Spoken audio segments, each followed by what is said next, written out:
guys, how's it going? My name is CJ, and today we're going to be talking about lighting. More specifically, we're going to talk about 3 budget ways to improve your setup lighting game. Let's get started. So if you're into tech and gadgets, then you probably know about the Philips Hue, LifeFX, Belkin Wemo, these sort of home automation systems. And whilst they're all very popular and have really cool features in terms of lighting, they're all really expensive to get into. If you wanted to invest in a Philips Hue system, a starter pack will start at $289 if you wanted to go down the color route. And even then, if you wanted to just go with normal white bulbs, a starter pack would start at least $149. So it's not cheap to get into it. So today we're going to be talking about 3 cheap ways of improving your lighting game. The first one is LED light strips. Now, Philips Hue also have LED light strips within their ecosystem, but these are woefully expensive. I understand that they connect to the Philips Hue system, but at more than $200 to get started, it's a really tough pill to swallow.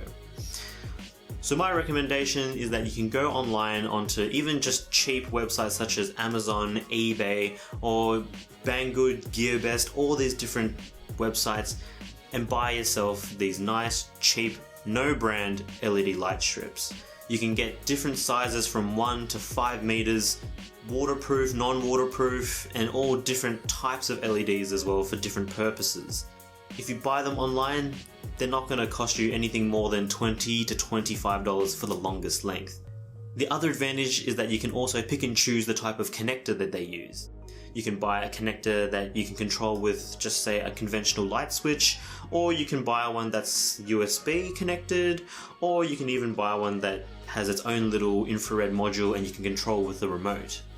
I use a whole range of these throughout my home, and my favorite ones are the USB connectors. They're really versatile. You can either connect them to USB chargers, or you can even connect them to your monitors or your TV if you've got USB-A ports.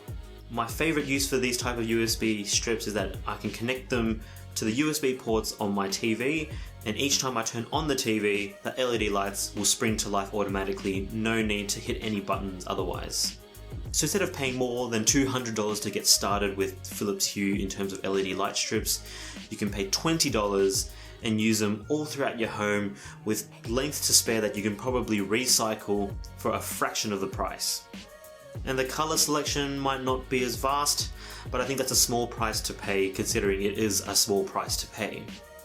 Now the second budget way of improving your lighting game is going out and buying LED copper wire. So these are basically the same as fairy lights or even Christmas lights. It's just basically a big long windy piece of copper wire that has LEDs connected all throughout. So you can go to your local department store, Target or Kmart, Big W, and buy one that's about 10 meters long for about $5, really cheap. And so these copper wire LEDs are so versatile that you can connect them anywhere and hang them pretty much anywhere. So it's a really cheap and easy way to make your backdrop and your setup a little bit more interesting. Now the third and final option for improving your lighting game on a budget is also my favorite. So instead of splashing out all that cash to get into the Philips Hue or the LifeFX ecosystem, spend literally a fraction of that price at $6 for a pair of these suckers. And what these are cheap Chinese RGB LED bulbs that you can buy on various websites such as Banggood, eBay, Amazon. Anywhere that has a Chinese connection, you can pick up some of these for really cheap. For $3 for a single bulb, we're talking cheap as chips bargain for a bulb. And these are still LED as well, so they'll last and are still fairly energy saving. For most of these things, you get what you pay for. Now when we're talking from a purely feature point of view, it obviously won't have anything on the Philips Hue. You can't control it via your smartphone, it's not particularly bright, and there's only a limited amount of colors that you can choose from.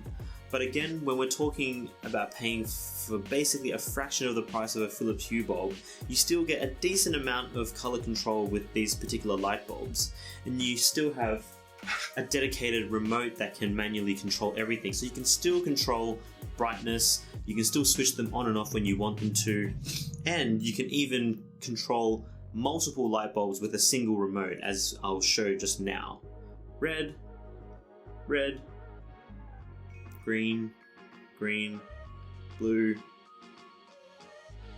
Really easy to control all these different bulbs. Now there's also a really underrated feature that I think doesn't get spoken about often enough. In Australia, we're seeing more and more desk lamps and bedside table lamps moving towards a smaller standard when it comes to light bulb screws. More specifically, I'm talking about the E14 screw mount. So many of my IKEA lamps and bedside table lamps have this particular screw, so in order to have the Philips Hue bulbs working with them, I've had to go out and buy adapters for them in order to allow the conventional E27 screw mount to work. From all the research that I've done online, there really doesn't seem to be any plans for Philips to introduce an E14 bulb.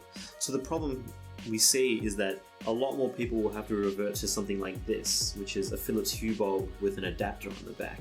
And so the problem with this is that these Philips Hue bulbs become incredibly long. And the problem with that is when you start connecting them to your desk lamp, to your bedside table lamps, the bulb actually starts sticking outside of the lamp. So the problem you have is that it looks bad and you don't really have the ability to concentrate the beam of light the way you want it to. So that's where a major advantage for me lies in one of these. These fit perfectly in an E14 screw mount, and if you really wanted to, you could even buy the same globe with an E27 mount on as well. So when you hold the two bulbs in your hands, I mean straight away you're going to tell which one has much better quality. The Philips Hue obviously has a much better heft and feels better, and in fact I have suspicions that this particular light bulb uses plastic as opposed to glass around the diffuser. But for the price, I'm willing to work with its disadvantages. $80, $3. $80, $3. You do the maths. Alright, well that's been it. Thanks so much for watching this video. If you enjoyed what you saw, be sure to smash that like button and do consider subscribing if you haven't already. So do you have any recommendations for budget lighting in your setup? Let me know in the comment section below. Thanks for watching, and I'll see you guys in the next video. Say good day, mum, for me. Cheers.